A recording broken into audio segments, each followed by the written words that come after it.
هیچ کس فکرشو نمی‌کرد که خانواده 4 نفره در یکی از محله‌های معمولی تهران شب رو با لبخند بخوابن و صبح دیگه هیچ وقت بیدار نشن.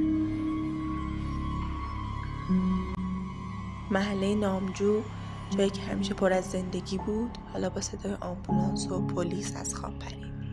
همسایه‌ها گیج بودن. چرا کسی از خونه طبقه دوم جواب نمیداد؟ و وقتی در باز شد، با صحنه‌ای مواجه شدن که حتی کابوس هم از پس توصیفش بر نمیاد. 3 جنازه روی زمین با ضربات متعدد چاقو، همه جا پر از خون و یه پسر تنها بازمانده خونه که ادعا کرد صبح از خواب بیدار شده و همه رو اینطوری دیده، اما واقعیت خیلی تاریک تر از این حرفا بود.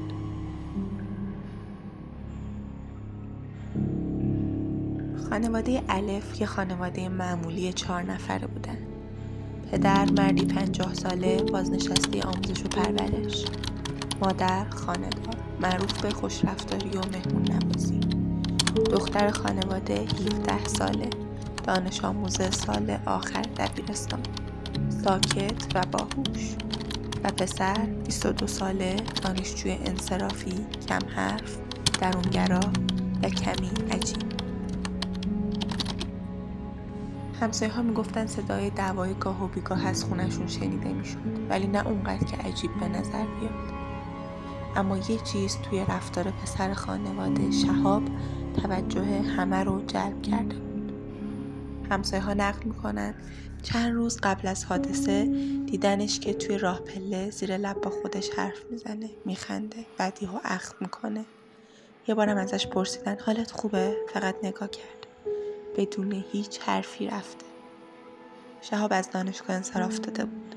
وقتشو توی خونه میگذروند با لپتاپش یا توی اتاق تاریکش. بعضی وقتا ساعت 3 نصف شب صدای موزیک بلند از اتاق شنیده میشد. حتی یه بار مادرش به همسایه گفته بود نمیدونم چی شده، دیگه نمیتونم باش حرف بزنم، با من غریبه شده. و بعد اون شب رسید، شبی که همه چیزو تغییر داد.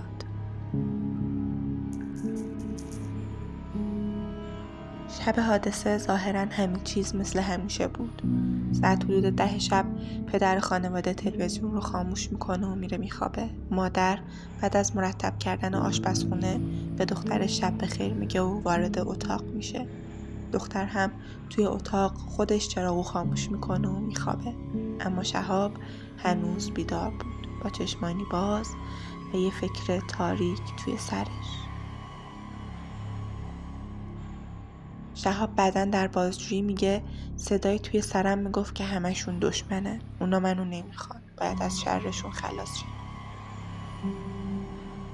ساعت از نیمه شب گذشته بود. شهاب از جاش بلند میشه، میره سراغ آشپزخونه و یه چاقوی بزرگ برمیداره. اول میره سراغ پدر و مادر، در رو آروم باز میکنه، چاقو رو بلند میکنه. پدر بیدار میشه ولی خیلی دیر شده بود. در عرض چند ثانیه شهاب با ضربات متوالی پدر و مادرش رو به قتل میرسونه. مادرش هنوز زنده بوده و تلاش کرده چیزی بگه، ولی شهاب بیرحمانه ضربه آخر رو وارد میکنه. بعد با چاقوی خونالود به سمت اتاق خواهرش میره. دخترک از صداها ترسیده بود، چراغ رو روشن میکنه و با برادرش روبرو میشه. چشماش پر از وحشت میشه. شهاب فقط یه جمله بهش میگه تو هم مثل اونا شدی، و بعد آخرین قربانی رو هم ساکت میکنه. صبح روز بعد شهاب خودش با صدای لرزان به پلیس زنگ میزنه، میگه بیاد، خانوادم بکنم مردن. افسرها وقتی وارد خونه میشن با یه صحنه جهنمی روبرو میشن.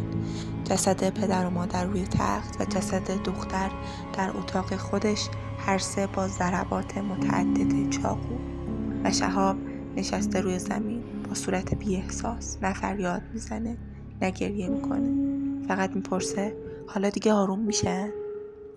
اینجا فقط شروع ماجرای بازجویی‌ها و حقیقت‌های پشت ذهن بیمار این قاتل جوونه. بازجو میگه شهاب در اتاق بازجویی آروم بوده. شاید زیادی آروم. نه گریه، نه پشیمونی، نه شوک. فقط سکوت و گاهی یه لبخند بی‌دلیل. افسر پرونده ها گفته این پسر یا واقعا دیوونه بود یا یه بازیگر قهار. وقتی ازش پرسیدن چرا این کارو کردی، بدون لحظه‌ای فکر گفت چون اونا باعث همه چی بودن. اونا ذهن منو کنترل می‌کردن. باید متوقفشون می‌کردم. شهاب میگه از چند ماه قبل صداها شروع شد. یه صدا مدام توی ذهنم میگفت اونا بهت خیانت میکنن. میگفت اگه نکشیشون تو رو میکشن. اول مقاومت کردم ولی شب حادثه دیگه نتونستم. کارشناسای روانپزشکی بعد از معاینه اولیه گفته شهاب دچار اسکیزوفرنی پارانوید بوده. سالها بیماری روانی داشته ولی هیچ وقت تحت درمان قرار نگرفته. گزارش پزشکی قانونی نشون داده که اون شب هیچ گونه مواد یا الکلی تو خونش نبوده، اما ذهنش پر از توهمات تاریک و خطرناک بوده. شهاب بعدا اضافه میکنه تو خوابام اونا رو میدیدم که دارن منو میکشن. اونا منو نمیخواستن. از اولم نمیخواستن. سوال اصلی اینجاست. آیا اون یه قاتل آگاه بود یا یه بیمار روانی که قربانی بی‌توجهی جامعه و خانواده‌اش شده بود؟ روانپزشک پرونده گفته اگر این بیمار فقط چند ماه زودتر تحت درمان قرار می‌گرفت شاید امروز 3 نفر زنده بودن. دادگاه شهاب یکی از پرحاشیه‌ترین پرونده‌های جنایی اون سال شد.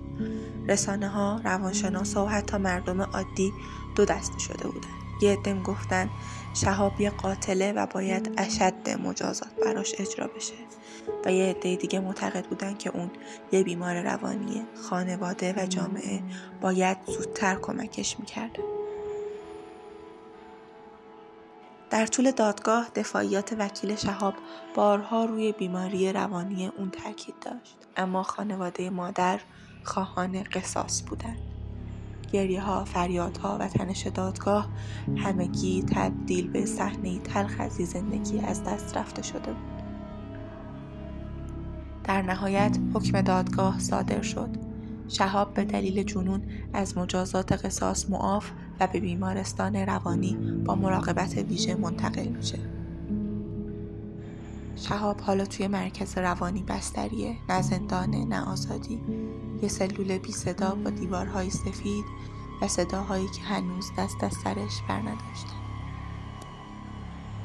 قتل‌های خانوادگی معمولاً با خشم لحظه‌ای اتفاق میافتن، اما وقتی پای روان انسان وسط باشه ماجرا ترسناکتر میشه. اگه شهاب شنیده میشد شاید الان هیچ کدوم از این اتفاقا نمیافتاد. این پرونده یه تلنگره، یه تلنگر برای والدینی که تغییر رفتار بچه‌هاشون رو جدی نمیگیرن، برای جامعه‌ای که بیمارای روانی رو نادیده میگیره. اگه از این داستان واقعی خوشت اومده و میخوای داستانای جنایی واقعی بیشتری بشنوی، لایک کن، سابسکرایب یادت نره و زنگوله رو هم بزن تا داستان بعدی رو از دست ندی. تا قسمت بعدی مراقب ذهنت باش.